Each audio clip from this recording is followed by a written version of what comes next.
بسم اللہ الرحمن الرحیم۔ ایک آدمی بڑا امانت دار تھا۔ اس نے ایک مرتبہ کسی سے زمین خریدی۔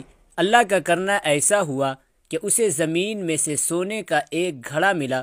وہ سونے کا گھڑا لے کر زمین بیچنے والے کے پاس آیا اور اس سے کہا، بھائی صاحب، میں نے آپ سے جو زمین خریدی تھی اس میں سے یہ سونے کا گھڑا نکلا ہے، آپ اسے لے لیجئے۔ میں نے تو آپ سے زمین خریدی ہے، سونا نہیں خریدا۔ زمین والے نے کہا، میں نے زمین آپ سے ان تمام چیزوں کے ساتھ بیچ دی تھی جو اس زمین کے اندر ہے۔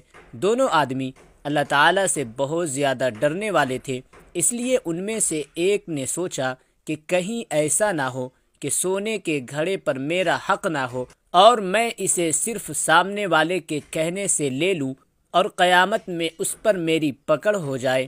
اس لیے دونوں نے بہتر یہی سمجھا کہ ہم کسی سمجھدار آدمی کی خدمت میں جائیں اور ان کے سامنے اپنا مسئلہ رکھیں، وہ جیسا بتائیں اس پر عمل کر لے۔ چنانچہ وہ دونوں اپنے مسئلے کے حل کے لیے اپنے علاقے کے ایک سمجھدار آدمی کے پاس پہنچے۔ سلام اور خیر خیریت کے بعد دونوں اپنی بات پیش کی۔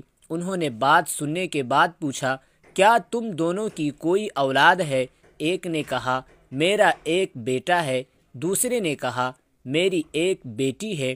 انہوں نے دونوں آدمیوں سے کہا، تم دونوں اپنے بیٹے اور بیٹی کا ایک دوسرے سے نکاح کر دو اور ان کی ضرورتوں میں اس مال کو خرچ کر دو اور جو بچ جائے اسے غریبوں میں تقسیم کر دو۔ دیکھو یہ دونوں آدمی کتنے امانت دار تھے اور اللہ تعالیٰ سے کتنا ڈرتے تھے۔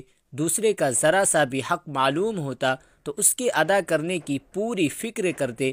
لہٰذا تمہارے پاس بھی کسی کی کوئی چیز آ جائے اسے خوشی خوشی واپس پہنچا دو، اسے روک کر رکھنا بہت بری عادت ہے۔